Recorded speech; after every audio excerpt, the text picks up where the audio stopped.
Hey guys, my name's Khadroth, and today I'm going to be talking to you about the new units on JP, particularly Biscione, is how I believe you say her name. If I've butchered that again, I'm sorry. But Biscione is going to be again, new single target Lancer for us. She's single target, she's quick, and she's a limited unit. So, which means, again, obviously, if you're rolling in this event, this will be the best time to acquire her. After that, she's going to kind of just go, absent at that point, and you're going to be at the dev's mercy for whenever they choose to give you another banner. The interesting part, considering for rolling her, is going to be what's currently ongoing on JP, which is all of the other class banners that they're currently pulling out. That is to say, JP is currently running a banner for every single unit in the game over time for the next couple of months. They've announced that they'll be doing this. So this does mean that rolling for her here is a little bit precarious because a lot of people are going to be considering, hey, but what about this other unit that I really want that I know is going to be coming? So that's going to be a little bit of a concern. Maybe, again, by the time this unit gets to NA, we'll have 2 more years of clairvoyance and we'll be able to tell when her next banner is, and there may be a better time for you to roll for her. But as it stands currently right now, this is the only banner for her, so obviously this is going to be something where you're just going to have to pick and choose whether or not to be patient and wait for another opportunity or to just go ahead and try to cash in. Now, in Biscione's case, I do think she's a very interesting single target Lancer. I think this is going to be one of those deals where a lot of people are probably going to look at her and say, well, but I already have good single target Lancers. And you may be right in that regard. I do think there are certain things to consider when it comes to her, and particularly refund is going to be one of those issues. We're going to talk about that more as we go through the kit and kind of properly diagnose sort of what's going on with Biscione. So taking a look right now, you can see her base stats right here. She's going to start out with almost 11k attack. This is actually a little bit low for a 5-star, so this is already kind of a little bit of a warning sign. She's a little bit thicker on the HP side of things, and there is at least a reason for that. So it is an interesting thing to denote how they've set her up just based off of her raw stats. She does have Earth attribute. She's got a little bit less than average star absorption for a Lancer, which is maybe another concern. But I'm going to say, again, as a quick unit, usually stars are not too big of an issue. So to me, I think the only issue would be if potentially that those stars do get stolen from you by virtue of like them going to supports or something like that. It is something to be wary of, that this may be a concern. I do think we've started to see the devs kind of dipping star absorption in general overall across some of the units, where I've noticed them kind of coming down a little bit off of what the average was for the class. But I think this is kind of the lowest that I've seen in relation to a actual true class average in a while. So this is definitely a concern, but nothing too insanely bad. Her star generation here is perfectly normal, I'm going to say, and nothing too much to write home about.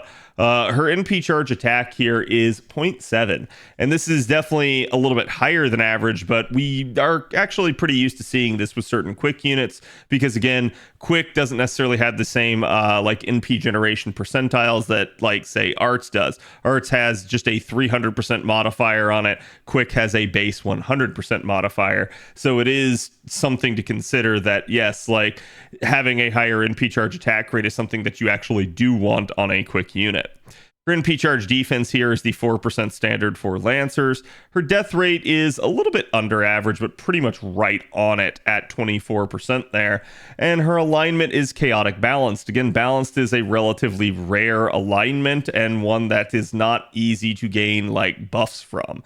So if you have units that maybe try to deal extra damage to specific alignments or units that try to buff specific alignments, balanced is usually not one of those in those lists. She is female gendered. She has animal characteristic, servant trait, and then demonic beast, servant, dragon, humanoid, non-hominidae servant, serpent, normal servant, 7 night servant, and weak to intima elish. So quite a bit here, especially the serpent one, which is, I believe, a newer one. And again, you can see we do have the standard double buster, double quick deck that we're used to seeing now with quick units in the advent of the summer Scotty era for them, as this does open up, at basically like 80% of their deck if you're just using the traditional Scotty supports for her. You can see here hit counts, at least on the quick and arts cards, are solid. The buster card is one below average. Not really a huge concern because, again, buster, like, really the only thing that would really come into play for this would be like star generation potentially, but it's honestly not. If you're going to have low hit counts, it's probably better to have it on the buster card out of anything. And then the extra attack is just the standard 5-hit extra. So looking at her active skills now, you can see she increases her own debuff success rate for 3 turns of 30%, and increases her own critical damage for 3 turns of 50%. So this is going to be in addition to any crit buffs that, like, the Scotties that are maybe going to be buffing her for you would be providing. And then she's also going to inflict poison for 5 turns to all enemies, as well as the toxic poison that's just going to increase poison damage output by 100%. And then on top of that, it's going to reduce all of the enemies' healing received by 50% for 1 turn. I'm going to say, like, low key, this 50% heal reduction could actually be really good in certain challenge scenarios where the boss actually does have just like annoying self-healing constantly ticking. This can really help put a cap on that and limit it so that it's a lot easier to kind of mop them up maybe after the fact if you've already thrown out your NP and your carding and stuff like that, and then it's like, oh, okay, the boss maybe lives or it had a break bar and it starts to heal. Well, this is going to allow it to at least cut down on that sort of thing and allow you to kind of more easily counter it. Again, the poison damage here being at 2,000, essentially at max rank here, means that if it gets doubled, it'll go all the way up to 4,000. So it is another interesting aspect here to kind of see that she's already just right off the rip looking like a unit that will actually have really good poison damage. Her second skill here increases her quick and buster performance for 3 turns by 30% each. And again, it's going to grant self debuff on attack buff for 3 turns. And basically, every single time she attacks, she will inflict poison with 500 damage for 5 turns to the enemy if she attacks them with quick cards. Or if she attacks them with buster cards, she will gain 5 critical stars. So again, she can keep stacking poison debuffs on the enemies. And this is definitely something that you guys should denote, because again, she only does have the 2 quick cards there, which is something to kind of pay attention to. Again, I will say it just says when attacking with quick cards, so this should count for the NP as well, because it does not specify normal attacking. So in that regard, again, your NP, if you do manage to sit there and like loop over the same enemy over and over again, should count towards this and should apply the extra poison stack there. And that'll be something to make note of for later. Taking a look at the third skill, you guys can see she grants herself invincibility for 2 attacks, 3 turns. And that is just going to be a, just in general, nice survivability skill, which combined with her pretty thick HP means that she'll be a pretty tough unit to bring down. She's going to charge her own NP gauge here by an additional 30% and increase her own NP gen rate by 20% for 3 turns. I do think that it's nice that she has these. I would have maybe preferred to have seen either much higher NP gen rate or just frankly probably the easier solution would have been to give her a lot higher charge. I do think the developers may be worried about the balance of the overall single target lancers in regards to this, as again, Biscione is sort of a late arrival compared to the rest of the pack, and that had been a relatively like settled area for some time now. So they're maybe a little bit worried about stirring the pot too much. But I do think that it would have been to her benefit to have given her a little bit more charge there. Take a look at her passive skills. You can see she gets Magic Resistance A for some additional debuff resistance, Presence Concealment B for some critical star generation, Independent Action C for more crit damage, and then a Dragon kind one that's going to give her Buster Up of 8%, as well as just a nice damage cut that'll permanently be in effect. Take a look at her appends. Her third append is anti-lancer attack damage aptitude. This is really not a good one for her in the grand scheme of things because, again, it's just a neutral target. Don't really recommend it. To me, that one's your odd man out. Your second append for mana loading is probably likely to be the far more useful one if really any of these get used. Again, the fourth skill for critical attack finesse can be nice. The fifth skill for skill reloading can be nice if you're in at least a sort of medium length challenge scenario. And the first skill for extra attack finesse may be actually just where one of your best banes for your buck are, besides the mana loading. So at that point, I don't think any of her pens are super important. I would go with the mana loading first more than anything, but it's ultimately up to you and how you choose to use her. So, with regards to her Noble Phantasm, she has a single target 5-hit quick NP. It's going to inflict toxic poison for 5 turns to one enemy activating first, that again increases poison damage by 100%. This is in addition to the one that she already gets off of her skill, so you could be looking at potentially 300% poison damage, which is definitely a nice thing.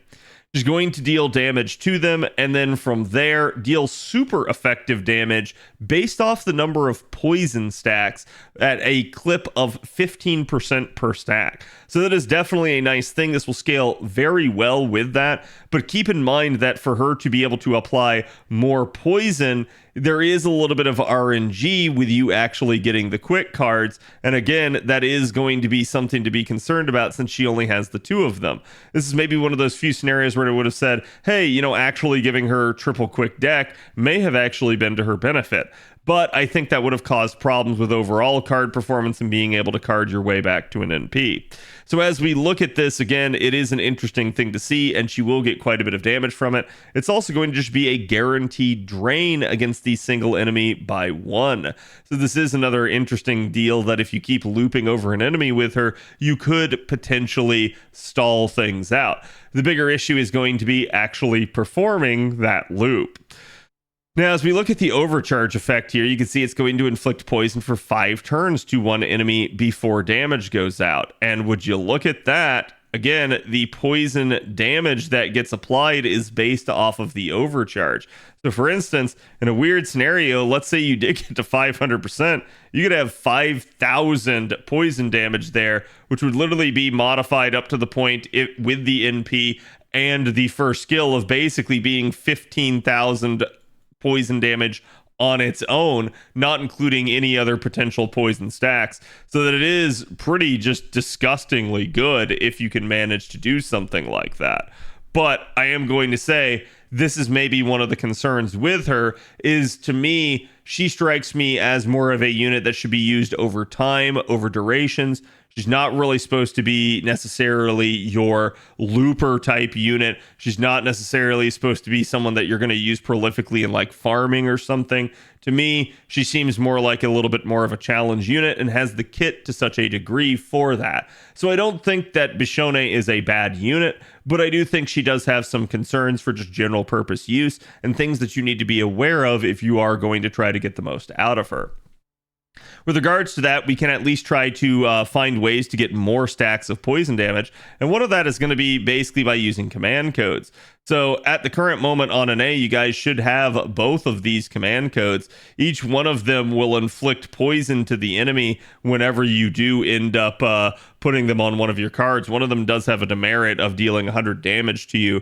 But otherwise, yeah, I think these can both be useful to you. It could be a way to maybe keep kind of stacking poison, particularly if you do something like a solo with her or something like that. And I do think that you could get quite a bit of potential poison damage out of Biscione if you do manage to run something like this.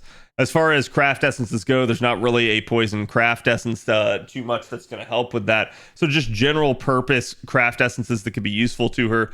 If you are trying to actually 3-turn with Biscione, Kaleidoscope is probably going to be your best friend at that point.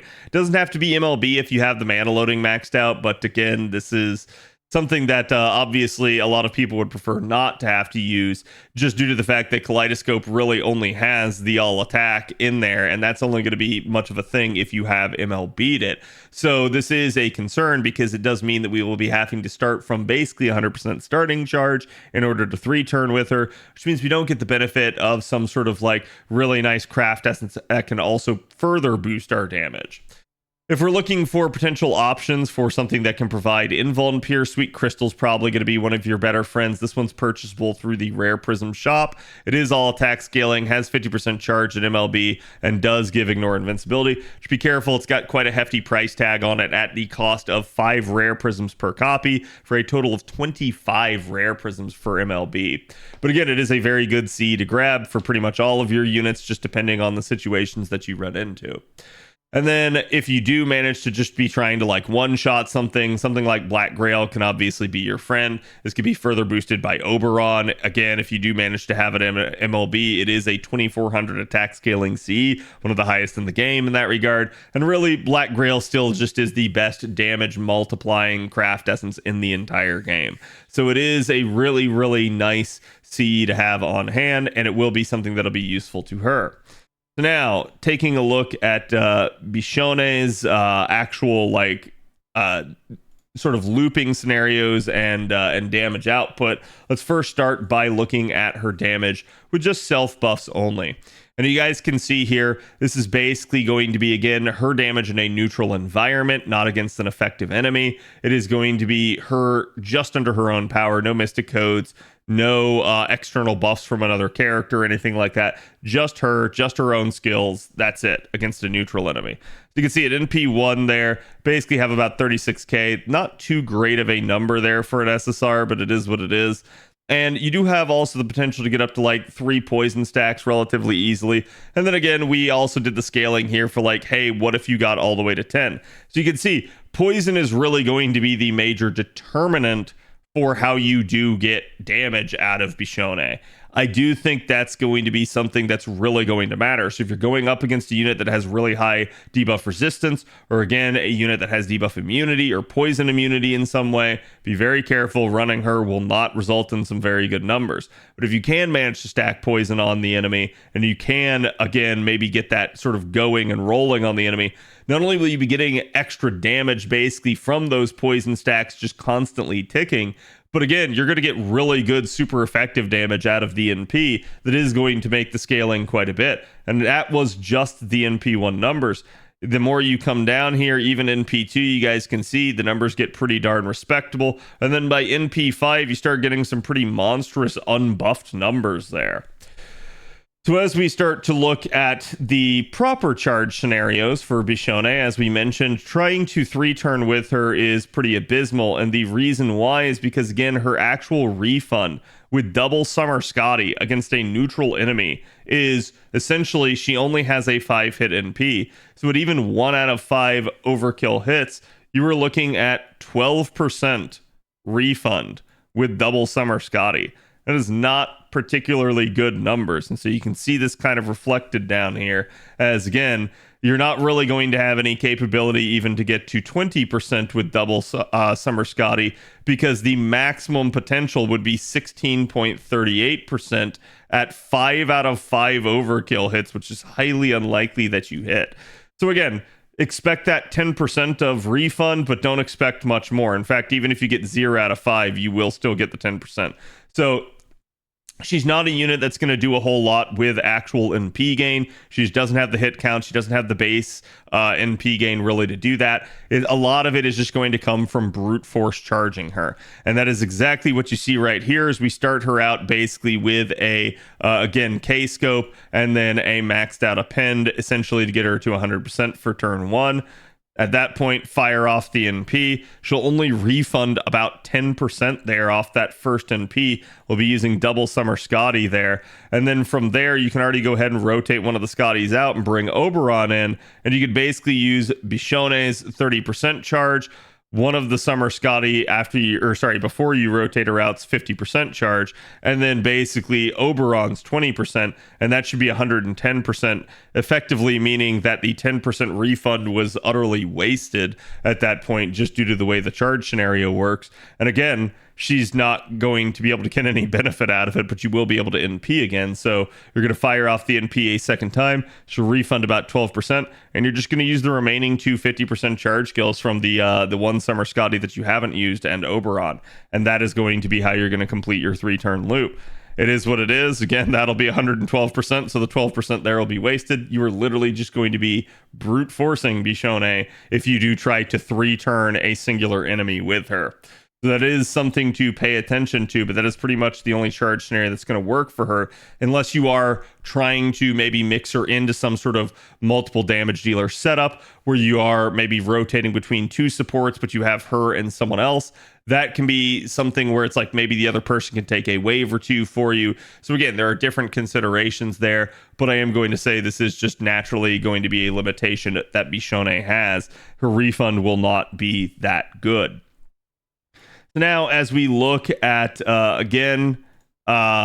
basically her actual damage numbers. So this is going to be her with the Summer Scotties, with an Oberon, with a K-scope in play, and you can see the NP numbers here, especially base without poison, not very good. It is what it is. These are still neutral numbers, but we've definitely seen a lot higher amongst other Lancers. But the second we start getting poison in play, would you look at that? We start really scaling in terms of damage. At 2 stacks, you're already at 153. At 3, 171. At 4, 188. At 5, 206. So again, this really will begin to scale quite nicely. And then essentially, you can see NP2 here is basically going to really just modify things quite nicely, and she will start getting into much better numbers.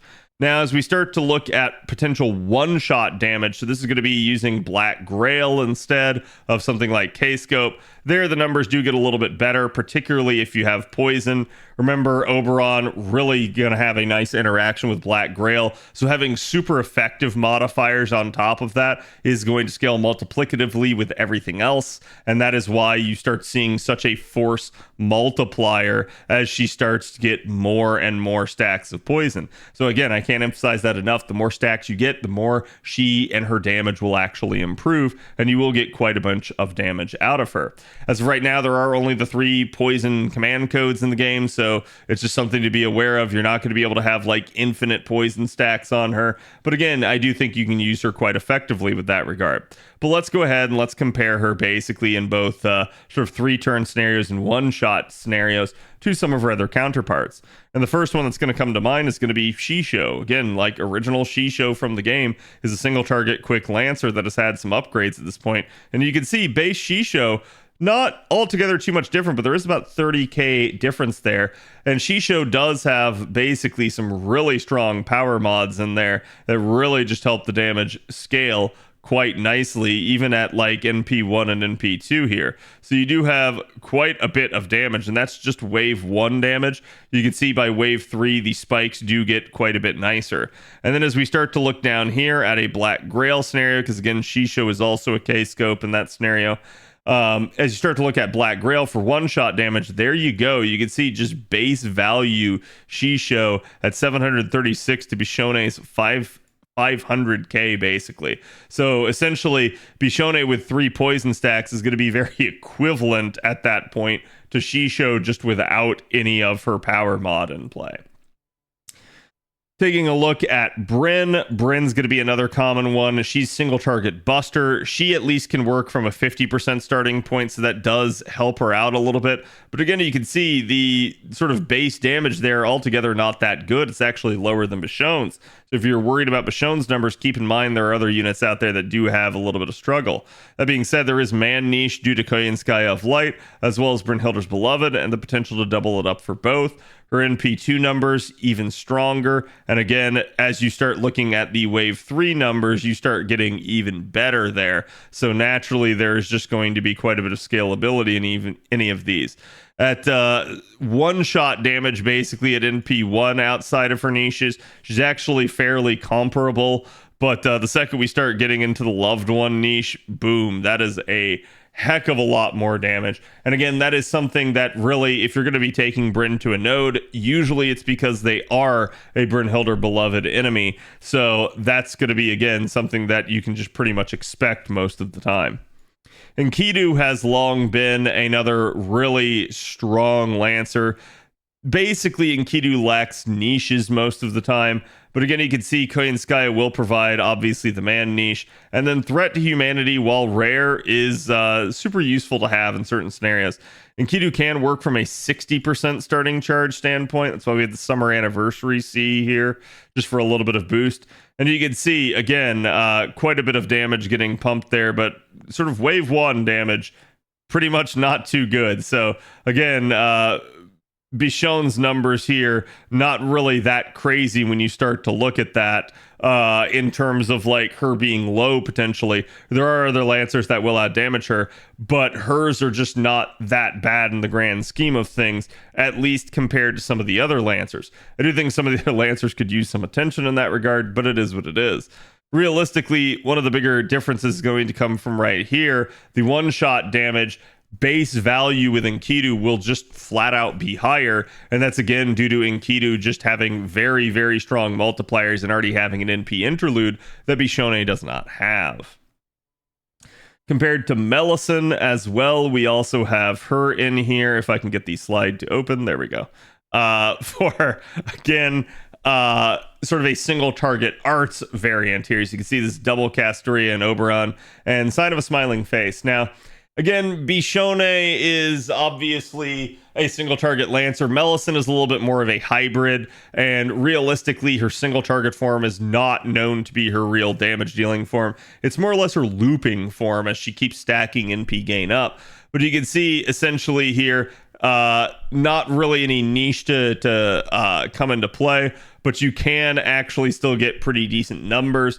And again, for one-shot damage, we're actually pretty similar there. So in that regard, Biscione is going to sort of live and die again by how she kind of functions with regards to her poison niche. I think that is really going to be the sort of pivotal thing in that regard. Even if we use Melisson in sort of her Lancer AoE form, we can get similar, but albeit a little bit worse numbers in comparison than if we sold out for single target. So to me, I don't think like comparing the AoE form from Mel is necessary, but I do think this is an interesting thing. I think Biscione is this unit that's going to come out here and basically be, you know, in the middle to latter half of the pack of Lancers. I think that does make her a unit that is pretty much going to be in the eye of the beholder. If you really like her for challenge, if you really like her for that poison super effective modifier, feel free to go get her. If you just like the character, same deal. But ultimately, she is not a unit that you have to have, and I would probably actually advise you guys to potentially not even roll if you feel like kind of you just want to hold on to your courts with all the banners coming out. That is a thing.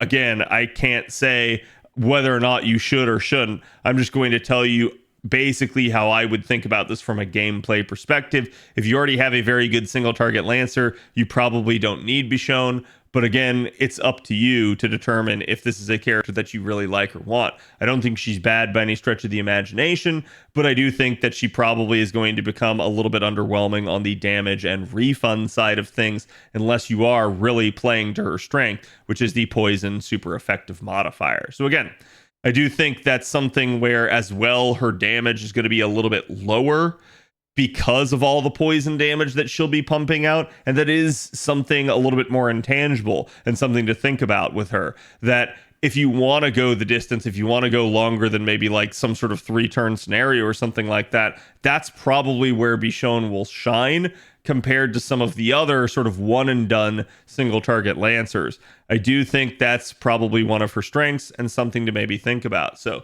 let me know what you guys think about Biscione. After all, again, she is kind of coming a little bit out of left field, but you know, which Ascension is your favorite as of right now? We actually don't know the third one. It is currently hidden, but I'll be curious to hear you guys' thoughts maybe even after the fact. And again, will you be rolling for her, or do you have your eyes set on somebody else? I'll be curious to hear you guys' thoughts as to the banner situation on JP. Thank you guys for watching. I will see you guys for the next video. And again, have a good one.